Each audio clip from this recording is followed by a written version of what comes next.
Only Buffalo is going to win it, folks.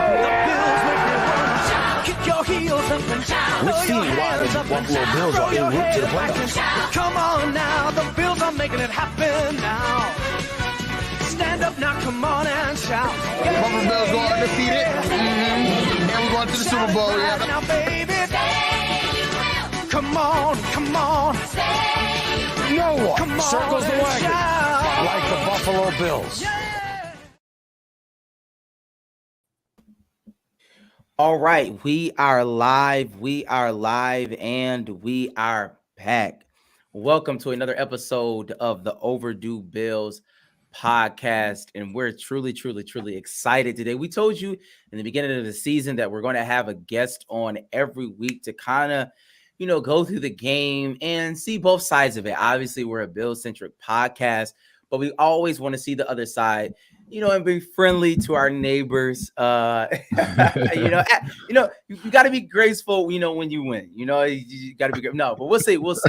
Definitely lining up to be an amazing game. So many people are excited. Some people are saying it's the game of the week. Yeah. And with that being said, we want to let everybody know that this show is brought to you by 26 Shirts. You see it up there right above me. So please, look at that. And also shout out to Buffalo fan base and Overdue Bills. We ask you to please like, share, rate, and review, subscribe. Do all of those amazing things that we need you to do. And with that being said, let me introduce the cast to you today. We have our guys, yours truly, Rad, aka All Purpose Rad. How you doing today, sir? I'm doing great, man. Ready to talk some football, like you said. This is probably the game of the week. High scoring, maybe potentially. We go, two good offenses, two fast offenses. So I'm ready to talk some football, bro. Absolutely. And our special guest, you see him down there. He is from the other side, but it's okay. How you doing, Doug? Can you just let the people know, who you are and where you come from? So essentially, I'm Dougliedowrong. I have a Miami Dolphin YouTube channel, cover the Dolphins year round. Doesn't matter what's going on. I don't take a day off, and I cover this Miami Dolphin team. Fun fact, I'm actually in New Jersey. So really? I'm a New Jersey Miami Dolphin fan. Yeah. I go down every November to avoid being completely burnt out down in Miami. But yeah, I go down every year. But yeah, I'm actually stationed in New Jersey. A lot of people, when they find that out, find it very interesting. Yeah, it is. I think it is. Absolutely very interesting. I guess New Jersey don't have a team, so I guess the Jets and Giants are stationed there. Two, but Yeah. So it's that weird. You can do your own thing. Just go find you a team you like. Yeah, exactly. How did the Miami Dolphins, if you don't mind me asking, become your team then? My dad, huge Dolphin fan. Again, me, my dad, and my grandfather, his dad, all New Jersey born and raised. But my dad was born in '65, so he grew up during the decade and during the undefeated season, everything. Yeah. 70s, 80s, even 90s, because I was born in 87. The Dolphins were always, the 90s, it was the Bills, the Dolphins. They were the top of the AFC. So it's easy to pick a team, especially watching my dad root for the Dolphins as much as he did. And then I got to watch Dan Marino. It's like, come on, how do I not root for this team? Yeah. Interesting. That's very interesting. I think I guess I'll say real quickly, I'm a Dodgers fan, I guess, because my grandfather was a Brooklyn Dodgers fan. So it makes sense. Obviously. But with that being said, who knew you were a Dodgers fan? Nobody I know, right? I know, it's crazy. That was kind of out of the Nobody knows that. It was left field. Okay. But I will say this: we are brought to you by 26 Shirts, but we are sponsored by Rad. Can you please let the people know who is sponsoring this show today? Yes, we're sponsored by Buffalo Wing Kings. Being from Buffalo, there's two things guys here on the pod know, and that's football and wings. Our first choice and the best choice is Buffalo Wing Kings. At Wing Kings is Wings 101 with over 101 flavors of wings and a beloved Wing of the Month special. Wing Kings is sure to school any other wing places around. Opening a new location by the University District on Main Street. Available for Bills games, parties, or just everyday lunch or dinner wing cravings. Stop by their Elmwood Village location at 484 Elmwood Avenue, or give them a call at 716-248-1427 and find out why they say we know they have the best wings in town, hands down. Additionally, tell them we're here at Overdue Bills Tell them here at Overdue Bills Podcast sent you for 10% of your order. For 10% off of your order. Absolutely. Shout out to Buffalo Wing Kings. It's so funny. Every time Matt is not on the show, when somebody's reading our pre-roll, our sponsor, it goes left for whatever reason. I don't know why it happens every time. I guess because we don't do it. I gotta rewrite it. I just gotta look at it and rewrite it for myself because how he wrote it it's crazy. It's his English. But that has no reflection on Buffalo Wing Kings. We love you. We shout out to Buffalo Wing Kings. You've been a part of us for a number of years now. We appreciate you. With that being said, let's do this. OverdueBillsPod.com. OverdueBillsPod.com. That's where you can find all Overdue Bills content, all Overdue Bills merch, all those amazing things. We ask you to go there, please, right now. Hurry. And listen, it's getting cold in Buffalo. If you go outside right now, it's chilly. It's very, very, very chilly. It's hoodie season, so please go do that. And with that being said, let's dive right into the show. We have a special guest. We're so excited. And you know how we start every show with our quick question of the day. And I kind of want to do a curveball. I was going to do some Miami Dolphins, Buffalo Bills trivia, but I kind of always do that. That's what I'm known for. So I think I want to ask Doug about Brian Flores. Because for some reason, it's kind of been on my mind thinking about it. Obviously, he's with another team in the Pittsburgh Steelers, but it was such a huge story that happened. And you know what I mean? Obviously, everybody has their thoughts, but I kind of want to hear from a Miami Dolphins fan, right? So if you could I'll give you the floor, like this, the whole Brian Flores situation, because obviously he wasn't a bad coach. Some would say he was above average coach, in the league. So how do you feel about it? What is the kind of tenor on it? So when Brian Flores first came in, I was excited, especially because what they did to the Rams in that Super Bowl. I was very excited, defensive-minded coach. And then in 2019, he tore the Dolphins down to the studs, rebuilt it up, started, getting draft picks and bringing in his guys versus what Adam Gase had in there. People thought the Dolphins were tanking in 2019. He ends up winning 5 games. Then 2020, he wins 10 games. So at that point, I'm like, trust the man. He knows what he's doing. Chris Greer knows what he's doing. I'm putting my trust in him. Off season of 2021, all of a sudden some little moves start happening that I'm like, these aren't making sense. Getting rid of Kyle Van Noy, Eric Flowers, Bobby McCain. I'm like, he's getting rid of a lot of vets. I'm like, this offensive line doesn't look too good. Then all of a sudden, we beat the Patriots. Fantastic. Go on a 7-game losing streak. And that's when I'm like, what is he doing? Like, what is his thought process? And then they start winning again. They beat the Texans, then the Ravens. They go on that 8-game winning streak. And at the beginning of the 8-game winning streak, they ask Xavier Howard, what's the difference? What was the change going into, because towards the end of the Bills game, they started playing tighter defense into the Texans game. And Xavier Howard said they went back to the 2020 defense. And then they asked Jerome Baker, and he was like, well, they put me back at my natural position. And that's when I started, Flores started rubbing me the wrong way, because why did it take 7 games for you to all of a sudden realize things aren't working? I need to shift things and put things where they should go. And then the whole benching of Tua, he had the injured finger, but he was the backup against the Texans, and then he was the backup of the Ravens, but went in and won the game. It was very shifty. But once they lost to the Falcons after losing to the Jaguars, I said to myself, they both need to go. Chris Greer and Flores. Wow. I was like, you can't go 10-6 and then start 1-7.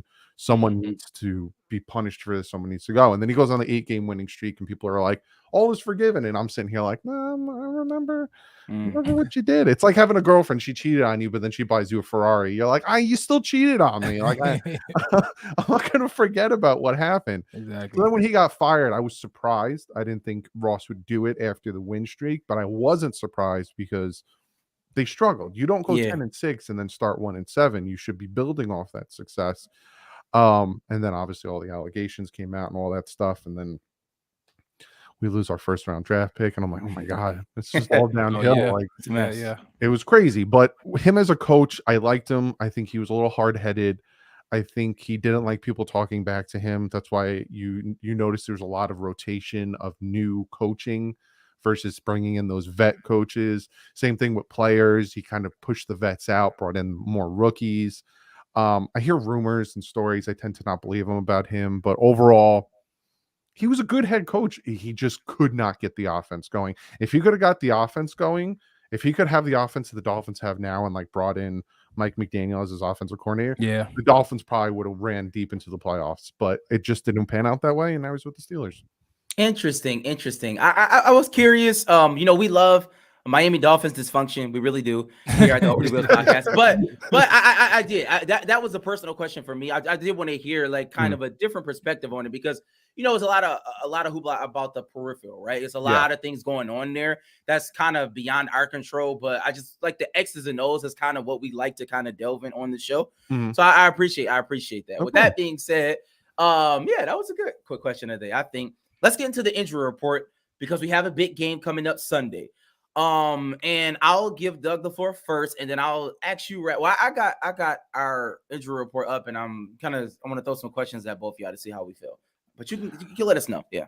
So essentially, today, Teron Armstead, Sathan Carter, and Hunter Long didn't participate. Teron Armstead not participating doesn't worry me that much. Some people might look at it and go like, "Oh my gosh," but it's a toe injury.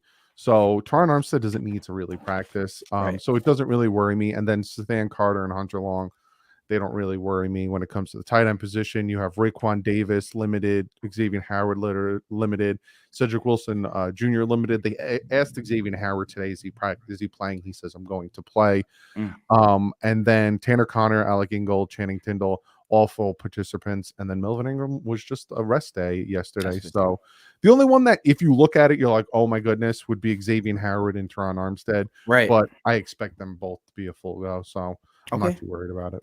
All right. So, I mean, I did want to know about Xavier Howard. I've seen that, obviously. That's a huge cog in the defense. But Brad, our injury report is long. It's kind of crazy. It's like I'm looking at it right now and I'm like, God. It's almost like I don't know if I'm numb to it, but I'm like, okay, this might be more serious than we kind of are letting on. But with that being said, obviously Gabe Davis did not play last game, but according to him, sources have said that he said he's 100%. So by all accounts, Gabe Davis should play. I'll go Tim Settle. He was limited. He didn't play. Jordan Poyer, he was limited, but I'm hearing that they, are leaning towards the playing side, but we'll see. Jordan Phillips did not practice. That's a concern. Ed Oliver and Mitch Morris, they're limited, so hopefully they can get back. Dawson Knox did not practice. Dane Jackson did not practice. Obviously, had a very, very scary injury. And the one I kind of wanted to get to is Micah Hyde. Reports came out that he's saying he's looking for a second opinion. I want to say I never understand what that means, but what I do know is clearly the first opinion wasn't good. Or at least it wasn't what you wanted to hear.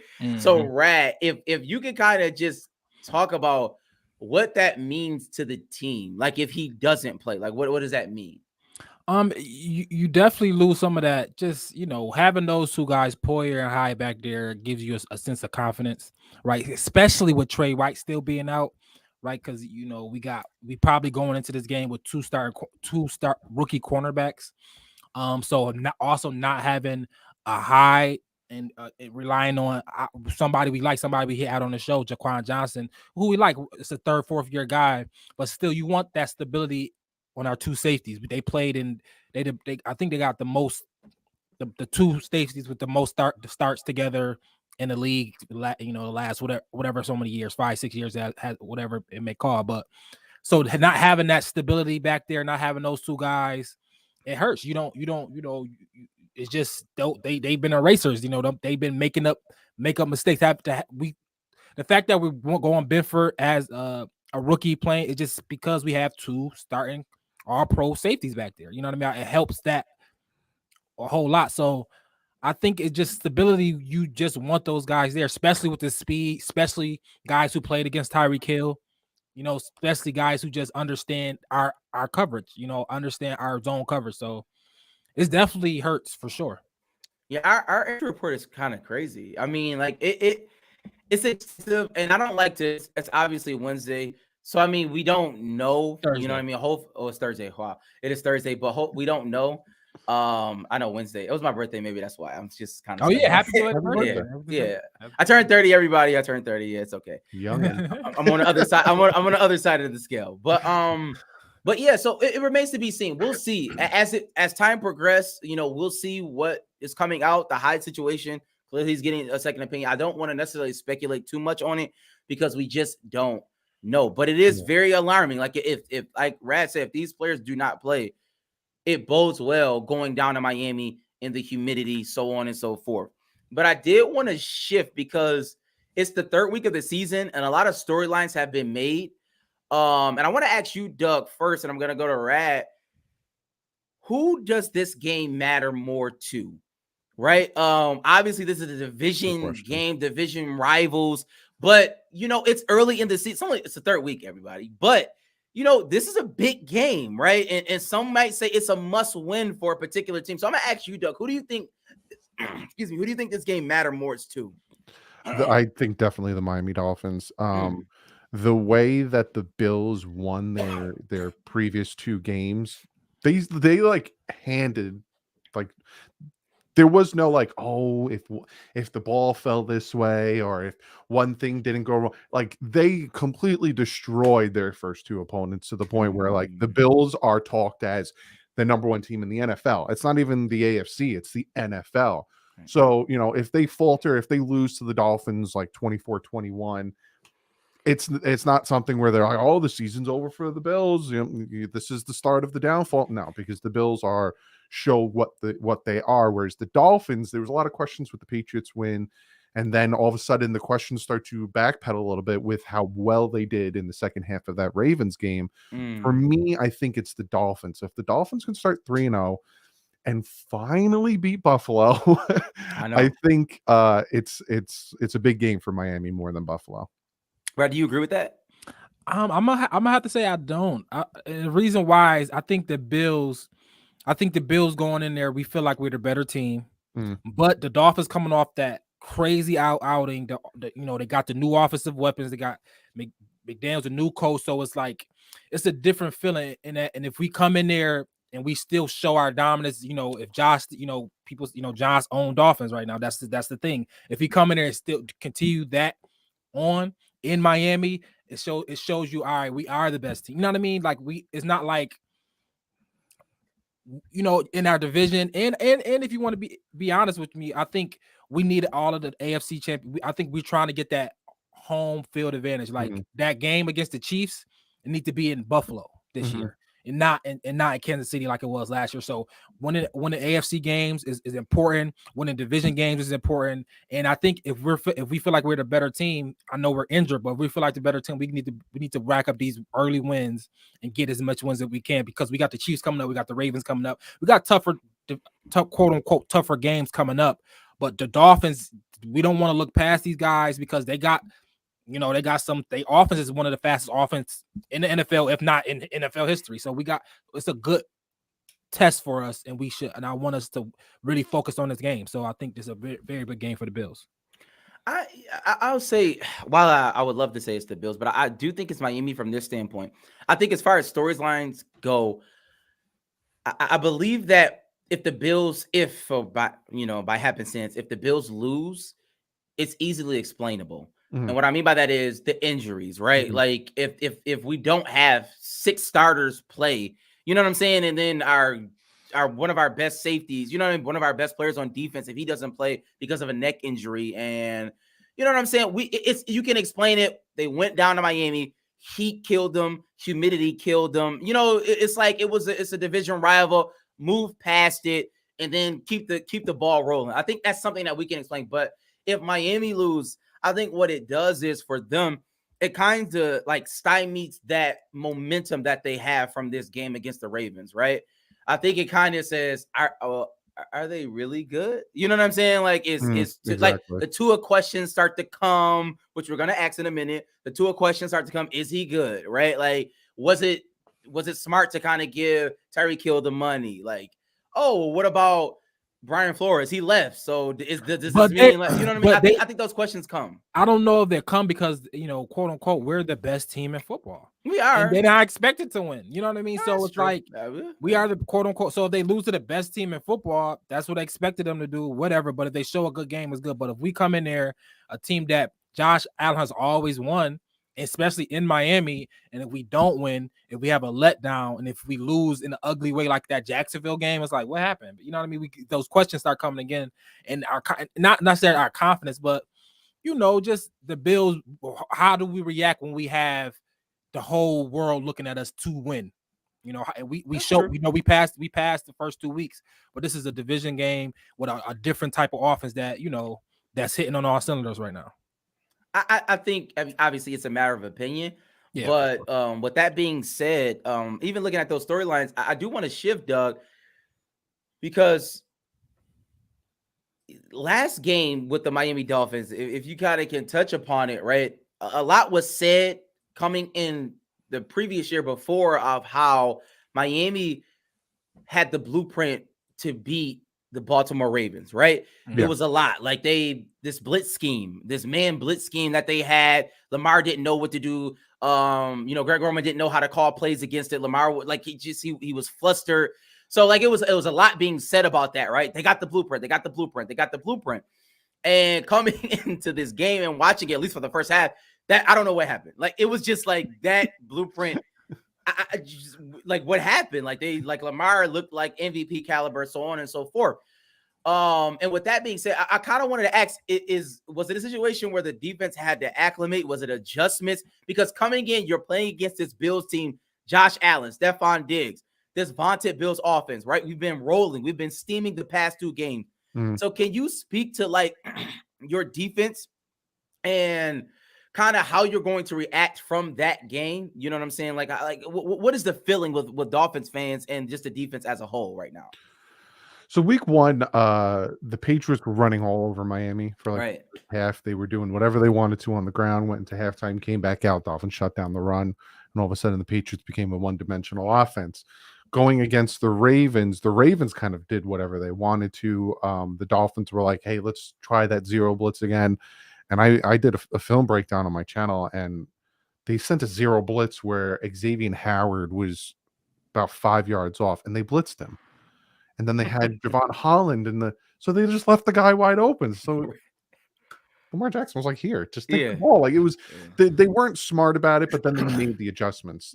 I'm noticing with this Miami Dolphin team, they are very good at making the adjustments going into halftime. They did it in both games, and we're very smart with that. I think the biggest thing that is hurting the Dolphins defense right now is not having Byron Jones out there. Like you guys know, you guys don't have White out there. You guys threw him on the physically unable to perform list, just like the Dolphins did with Byron.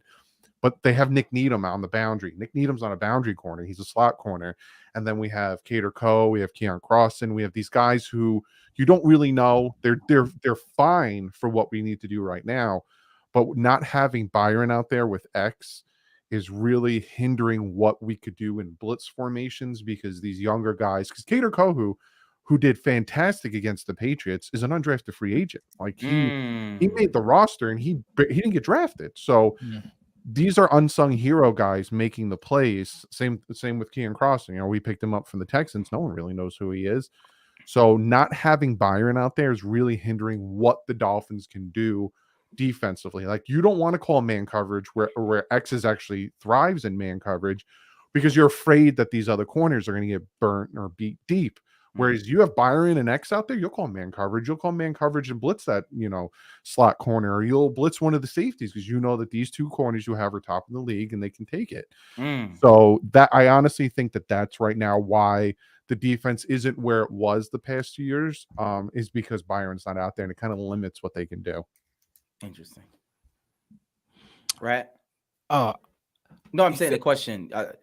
You said you had a question. That's why I stopped. Oh, I mean, I can ask a question if you want to go to me. No, I know you. Okay, you can go.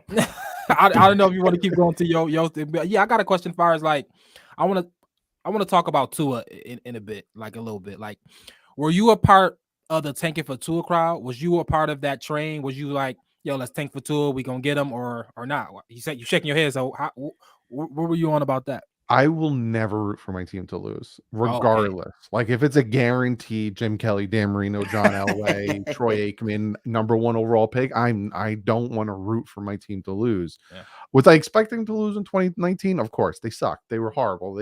Everyone was beating them. But no, I was not part of the tanking for Tua. When we got to the draft, I was part of the, hey, if we take him, I'm happy. Every time I go into the draft, I go into the Dolphins pick with like 3 guys that I'm happy with, because you don't know what your GM is going to do. They could go out in left field and do whatever. So I think for me, it was Tua. I don't remember who the offensive lineman was, and it was like a defensive lineman. So I was good with those three. I even was good if they took Justin Herbert. Hindsight, of course. And that's the funny thing about that. A lot of Charger fans, if you go back, were hoping and praying the Dolphins were going to take Herbert so the Chargers could take Tua. That's true. And it's funny now, all of a sudden, they're all like, oh, you made a stupid mistake. And I'm like, hindsight's always 2020. But yeah, no, I was never tank for Tua. I don't tank for anybody. So my follow-up question, you mentioned his name, Justin Herbert. Do you feel like Tua will ever be good enough to make Dolphin fans just forget about, like, it's okay that, we didn't take Justin Herbert, because, I mean, he looked like, you talk about Dan Marino. He like the second coming of Dan Marino, If he can play like he did the second half of that Ravens game, absolutely, he can because that was him turning it on. That was him having a coach backing him up, having the weapons to, and that's the thing. Colin Cowherd and like all these guys, all these media pundits looked at that game and said, well, it was easy for Tua. He was throwing wide open guys. There was 2 passes, maybe 3 in that second half where they were wide open. He was throwing into triple coverage, double coverage. The touchdown to Gesicki was a perfect guy or nothing pass. Like he was making, and even the deep pass to Hill, I think it was the first one. He sensed the pressure coming from his left, and he made a point to step over to the right just a little bit to give himself enough time to throw that deep. People are underestimating how well he played in that second half. If he can do that and I said this, and I'm pretty sure in my video, people probably commented laughing, but if Tua can play like he did in the second half for the rest of the season, he can be in consideration for MVP of the season. Like, he played ridiculous. So, like, you look at Justin Herbert, he has the intangibles. He has the rocket arm. He has all this stuff. And you look at Tua, and he's 6'1". He's not the tallest guy. He doesn't have the rocket arm. Same thing with Drew Brees. Same thing with Tom Brady. He didn't have a rocket arm. Peyton Manning didn't have a rocket arm. Joe Montana didn't have a rocket arm. But these guys were smart, and they knew how to play football. To me, I hope it doesn't happen to Justin Herbert, but Justin Herbert can be another Phillip Rivers, where he is fantastic and never wins anything. And unfortunately, that's Dan Marino. Elite, top 5 all-time great. Yeah. He never won anything. Ever. I'd prefer to have Drew Brees, Tom Brady, Peyton Manning, Joe Montana, who don't have those crazy attributes, but they're consistently winners. That's what I'd prefer to have. And if Tua can do that, and again, because it was only one game, if he could do that, then I think people will forget about it. And then also the Charger fans are going to be like, we should have took Tua. I'll say, I mean, even as it stands right now, obviously, I think Tua obviously is the second best quarterback in our division. 100%, I mean, you know what I mean? Like that says something, obviously, because Josh Allen is at this peak. So it's like Tua is by far. So I mean, even looking at the division moving forward, even for Bills fans, like obviously we have our eye on Miami. Like, you know what I mean? The Patriots, whatever. The Jets. But that's not. I know you opinion. said that. I mean, but that last year that wouldn't be said. Mac Jones had No, it wasn't. No, we're not. He had he got those guys to the playoffs. So just saying that he's better than Mac Jones. I don't know. Now, I mean, I don't know if Mac Jones got him to the playoffs. Like he won that game against you guys throwing 3 passes. Like, he did not get them there. I'm saying he played well enough, and Tua was up and down. That's what he I'm saying. didn't make more mistakes. Yeah, Tua was hurt though. I mean, and I'm blanking right now. We had another Miami Dolphin pundit last year, and his big thing was like just Tua never really got a fair shot at it. It's always an injury. It's always a new offensive coordinator. It's always a new something. So it was like he wanted him to get a fair shake at the starting position, like not dealing with fits and not fits, you know what I'm saying? Stuff like that. But with that being said, I know everybody, we kind of want to get into the game, and how we do it here, especially on these type of shows, is I kind of throw over unders at our guests and then allow him to explain kind of, his thought process in that. So with that being said, I kind of want to go straight to the turnovers because there's been a lot of talk about the, total points of the game. And I'm going to ask that question, but I think the turnovers is kind of going to be the deciding factor of this game. So I want to ask you, Doug, and then Brad, over under 2.5 turnovers for the Miami Dolphins. Just to kind of set it up, the Buffalo Bills obviously have been able to turn over teams. We turned over Matt Stafford. We turned over Ryan Tannehill, and that's kind of been our calling card for our defense. So I kind of want to ask that over under. And obviously, fumbles, interceptions is kind of what we're leaning towards, but over under 2.5 turnovers. Doug, you have the floor. I'm gonna say under. Just because Tua is the type of player that learns from his mistakes and he doesn't do them again. The first half of that Ravens game, that first interception was fluky. Like he grabbed that ball right off the ground in between Tyreek Hill's legs. Again, it was a dumb pass, but it was a very fluky interception. But then the second half, Tua wasn't throwing any of those. He was forcing the ball too much, and he realized that he learned from. He stopped doing it. I expect him to watch the film. I expect him to watch the film the past couple games against Bills and realize what he was doing wrong and not do it again.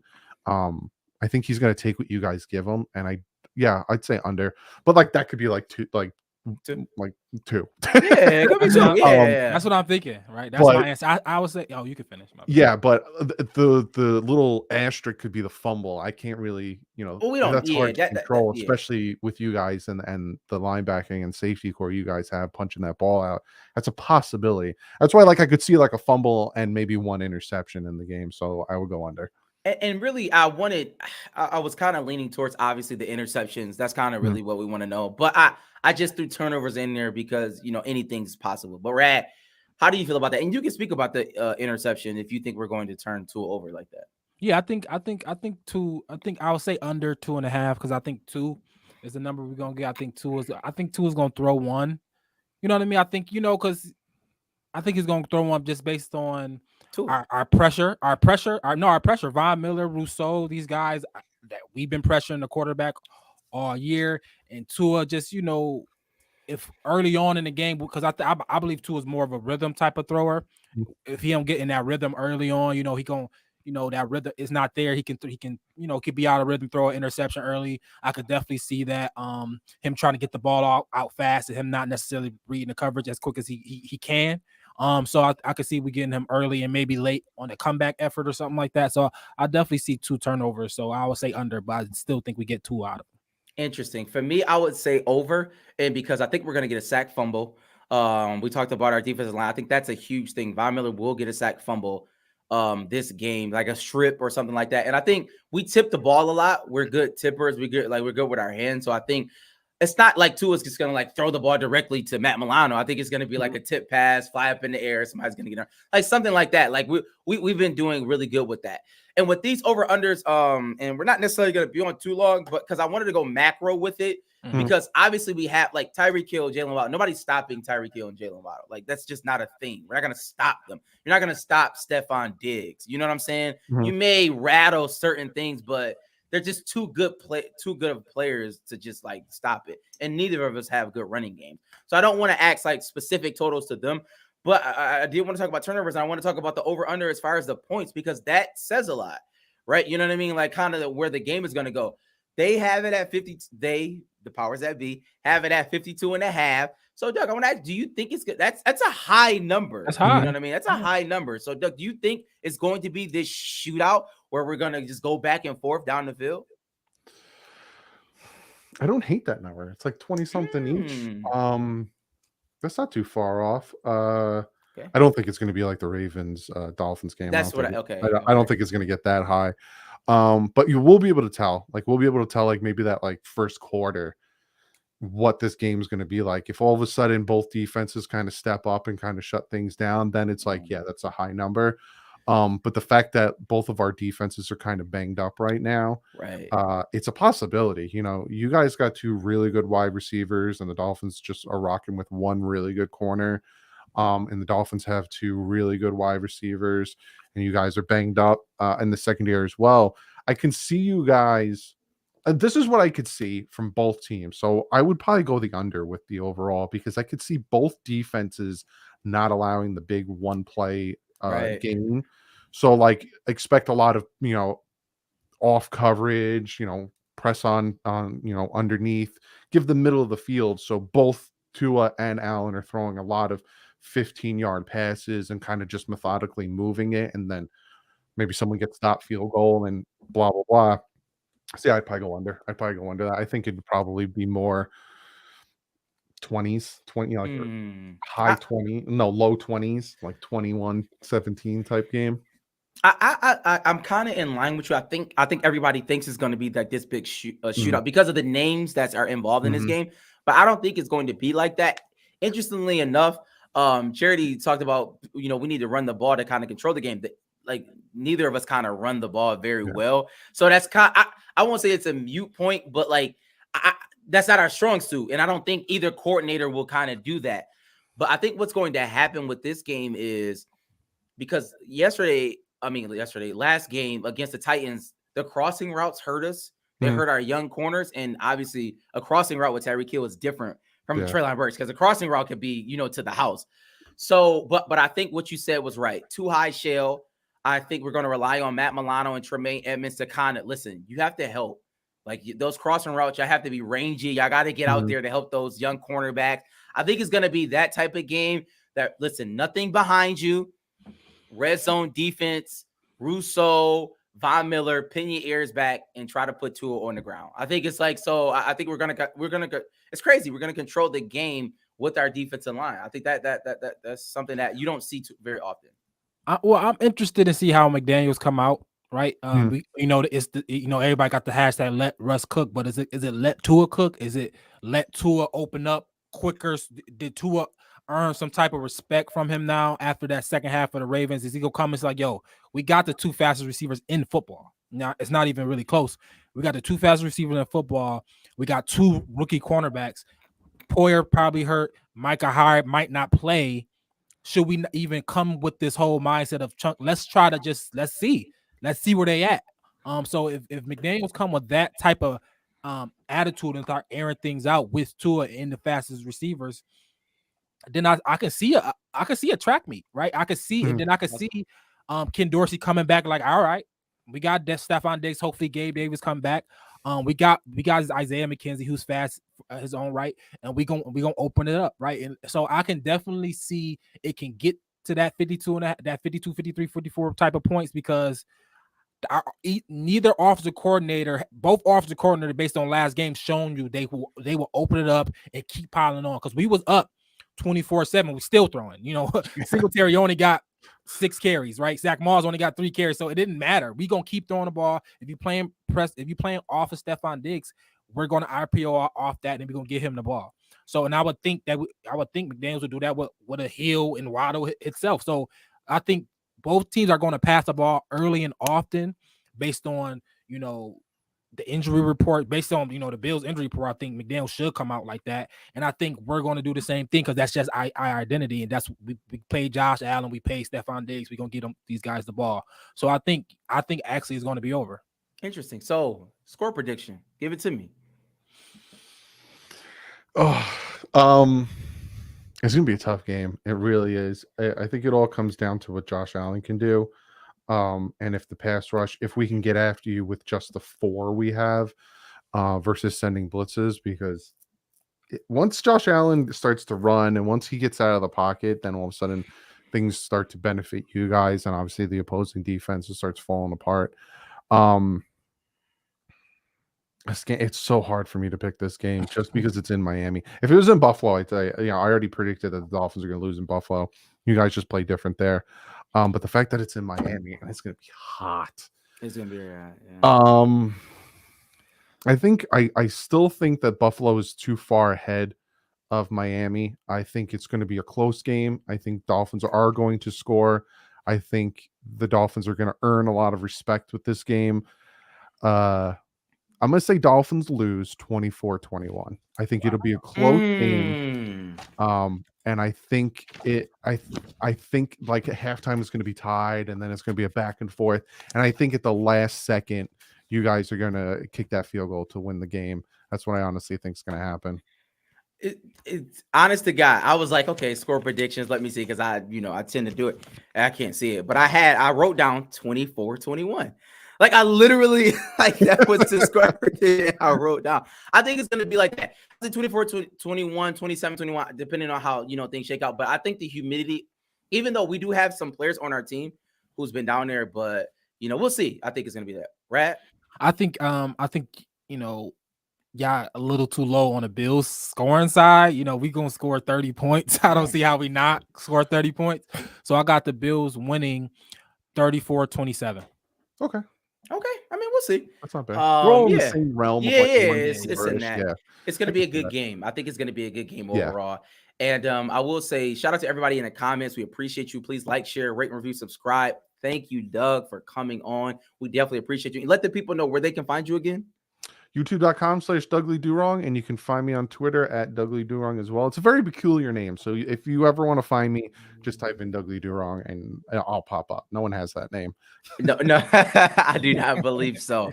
So shout out to Dougliedowrong. Please go, and see, and he does, video breakdowns and things like that when we kind of looked at his video. So that's absolutely when we, after the game Sunday, towards the week, you can see kind of both perspectives on that. I love doing that.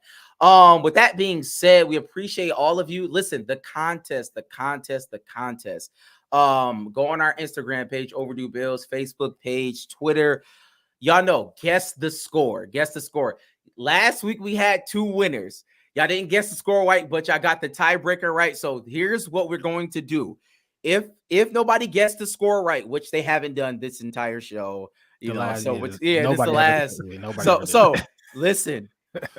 Diggs yards is the tiebreaker. Total yards for Stephon Diggs, that's the tiebreaker. Listen, the extra tiebreaker is Diggs catches. All right. So if 2 people get the tiebreaker right, Diggs total yards, if y'all get that right, Diggs total catches, that's the extra tiebreaker. So go to all of our pages. Please put that on there. Go tag somebody and do all those amazing things so you can enter in the contest, because it's a free $30 gift certificate to Buffalo Wing Kings. Y'all know wings are premium here in Buffalo, and we all love them. So please, that's an amazing thing. All right. And I think that's everything we got. We appreciate Doug for being on, and y'all know how we end every show. Hey. Only Buffalo is going to win it, folks. Kick your heels up and down. Let's see why the Buffalo Bills are en route to the playoffs. Come on now, the Bills are making it happen now. Stand up now, come on and shout. Buffalo Bills go undefeated.